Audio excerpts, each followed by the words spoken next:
안녕하십니까. 다도건축사 사무소의 최현철 건축사입니다. 이번 시간에는 공동주택의 대피 공간에 대해서 한번 알아볼 텐데요. 대피 공간이라고 하면 이제 재난 발생 시에 거주민 안전을 보장하기 위해서 마련된 필수 시설이라고 보시면 됩니다. 그리고 공동주택 세대 내에 별도로 공간을 마련해 놓는데, 이때는 이제 거주민이 대피할 수 있도록 설계된 방이라고 생각을 하시면 되고, 이 공간은 내화성을 가지고 있어야 된다라고 보시면 됩니다. 그리고 방화문도 있어야 되고, 내화 구조로 된 벽으로 안전하게 보호를 할 수 있는 구조로 만들어져야 됩니다. 관련 법령을 보시면요, 건축법 제49조를 기준으로 해서 건축법 시행령 제46조 방화구획 등의 설치라고 되어 있는데, 여기에 적용 대상이 나옵니다. 적용 대상에서 1항과 4항을 보시면 되는데, 우선 저희는 공동주택의 대피공간 설치 기준이니까 4항을 먼저 보도록 하면, 공동주택 중 아파트로서 4층 이상인 층의 각 세대가 2개 이상의 직통계단을 사용할 수 없는 경우라고 되어 있습니다.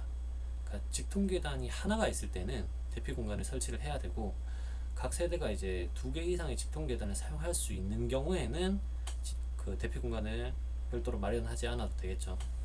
그러면은 대피공간의 기준을 보시면, 대피공간 설치할 때 대피공간은 바깥의 공기와 접할 것, 그리고 대피공간은 실내 다른 부분과 방화구역으로 구획될 것. 당연하죠. 이제 화재가 나면 넘어오면 안 되니까 이게. 그리고 대피공간의 바닥 면적은 인접 세대와 공동으로 설치하는 경우에는 3제곱미터 이상, 각 세대별로 각각 설치하는 경우에는 2제곱미터 이상이라고 보시면 되고요. 대피공간을 통하는 출입문은 방화문으로 설치해야 된다, 이렇게 보시면 됩니다. 그리고 국토교통부 장관이 정하는 기준에 적합할 것이라고 되어 있습니다. 자, 그리고 완화 조항인데요. 대피 공간을 설치했을 때, 아니죠. 대피 공간을 설치하지 않아도 되는 경우, 직동 계단은 하나인데 대피 공간을 설치를 하기는 해야 되는데, 이때 또 별도의 완화 조항이 있습니다. 설치하지 않아도 되는 완화 조항이 있는데, 첫 번째는 발코니와 인접 세대와의 경계벽이 파괴하기 쉬운 경량 구조인 경우가 있고요. 이 경우 101호, 102호다라고 하면 이 벽체 자체가 파괴하기 쉬운 이제 경량 구조일 경우죠. 여기 화재가 났을 때 여기를 부수고 옆집으로 넘어가게 되겠죠. 옆집으로 넘어가서 이쪽에서 탈출을 별도로 할 수 있도록 이런 구조인 경우. 그리고 발코니의 경계벽에 피난구를 설치하는 경우, 그러니까 별도로 동일하죠. 그 경량 구조, 파괴하기 쉬운 경량 구조나 아니면은 경계벽에 피난구를 설치하는 경우, 열고 나가고 할 수 있는 피난구를 설치하는 경우, 그리고 발코니의 바닥에 국토교통부령으로 정하는 하향식 피난구를 설치하는 경우라고 되어 있는데, 하향식 피난구는 1층, 2층, 3층, 4층 있으면 발코니죠. 발코니에서 여기 문이 있어서 화재 시에 이 문을 통해 가지고 밑에 층으로 내려오는 거죠. 내려올 때 사다리가 별도로 나오게 돼 있어요. 별도의 사다리가. 그럼 사다리를 타고 내려오고, 여기서 다시 화재 시에 사다리가 생겨서 이게 피난구가 열리고 사다리가 생겨서 내려오고, 여기서 다시 사다리가 있고요. 이런 식으로 탈출하는 경우가 있고, 아니면 2층에서 바로 외부로 나가서 탈출하는 경우도 생길 수 있겠죠. 근데 요거는 성능 위주 설계를 하게 되면 대부분 성능 위주 설계라고 30개층 이상의 준초고층 건축물 같은 경우에는 성능 위주 설계를 받는데, 그 경우에 많이 설치를 하게 됩니다. 자, 발코니 등의 구조 변경 절차 및 설치 기준에서 대피 공간의 구조가 별도로 있는데요. 이거는 그 별도의 건축법 시행령과는 별도로 설치 기준이, 발코니 등의 구조 변경 절차 및 설치 기준이 별도로 있습니다. 그래서 대피 공간의 구조를 보시면 건축법 시행령 46조 4항, 46조 사항이죠. 여기 규정에 따라 설치되는 대피 공간은 채광 방향과 관계없이 거실의 각 부분에서 접근이 용이하고 외부에서 신속한 구조 활동을 할 수 있는 장소에 설치해야 된다라고 되어 있습니다. 이게 좀 많이 중요해요. 이거 밑에서 제가 다시 한번 설명드리겠습니다. 자, 그리고 나머지들은 한번 읽어보시면 되고요. 정리를 한번 해보자면은, 대피 공간이라고, 공동주택의 대피 공간이라고 하면 대상은 공동주택 중 아파트로서 4층 이상인 층의 각 세대가 2개 이상의 직통 계단을 사용할 수 없는 경우, 그러니까 계단이 하나일 때는 대피 공간을 설치를 하셔야 됩니다. 근데 설치를 했을 경우도 완화 조항이 있는데, 완화 조항은 네 가지가 있죠.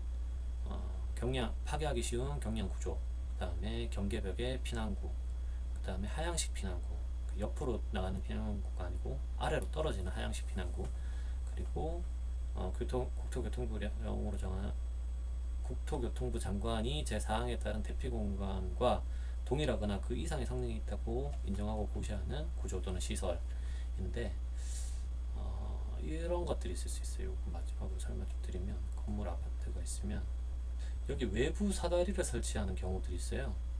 외부 사다리.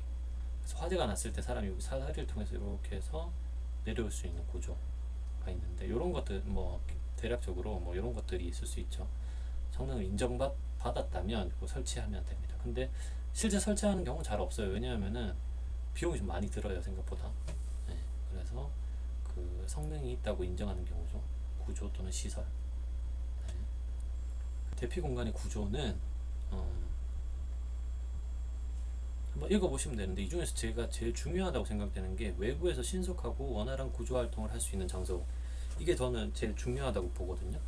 물론 뭐 면적이라든지 아니면 방화 구역이라든지 이런 것들은 당연히 지켜져야 되는데, 이게 왜 중요하냐면은 공동주택 같은 경우에는 사업계획 승인을 받아야 되는 경우들이 있어요. 1호 라인, 2호 라인, 발코니가 좀 있겠죠.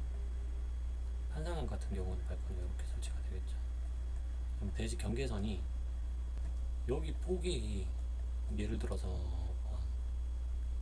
12m 정도 나온다 하고 보면, 대피 공간 여기서 이제 외부에서 신속하고 원활하게 구조할 수 있는 장소라고 되어 있는데, 대피 공간이 여기에 코어 쪽 있는 배면부죠. 여기는 배면부에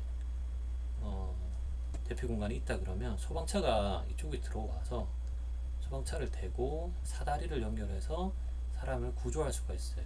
이렇게 사다리를 대서 바스켓을 올려가지고 사람들이 대피 공간에서부터 바스켓을 타고 1층으로 내려와서 대피할 수 있는 공간이 만들어지죠. 근데 예를 들어 여기 건물이 있어요, 밑에. 그리고 대피 공간을 이렇게 만들었어요. 여기에다가. 여기도 건물이 있겠죠. 이렇게. 이 대지 경계선인데, 이런 경우에는 사다리차가 소방차가 이렇게 오면 여기에다가 바스켓을 대서 2호 라인 같은 경우에는 구출이 가능해요. 근데 문제는 여기가 되는 거죠. 여기가 소방차가 될 수가 없으니까 여기에서 바스켓을 댈 수가 없어요. 사람들을 피난시킬 수가 없는 거죠. 그래서 제가 중요하다고 말씀드렸던 이유가, 여러 동의 건축물, 그 공동주택 그 설계를 할 때는 대피 공간의 위치가 도로하고 단지 내 도로하고 접하고 있는지, 아니면 단지 내 도로에 접하지 않더라도 공지가 있어서 소방차를 갖다 대고 대피 공간에서부터 사람들을 구조할 수 있는 구조가 되는지, 그거를 확인하시는 게 가장 중요하다고 생각하시면 됩니다. 대피 공간에서 이 면적이라든지 구조는 만들어낼 수가 있습니다. 전부 다. 네. 그렇게 해서 오늘은 공동주택의 대피 공간에 대해서 한번 알아봤고요. 다음 시간에도 또 다른 그 법령 이야기를 한번 해보도록 하겠습니다. 감사합니다.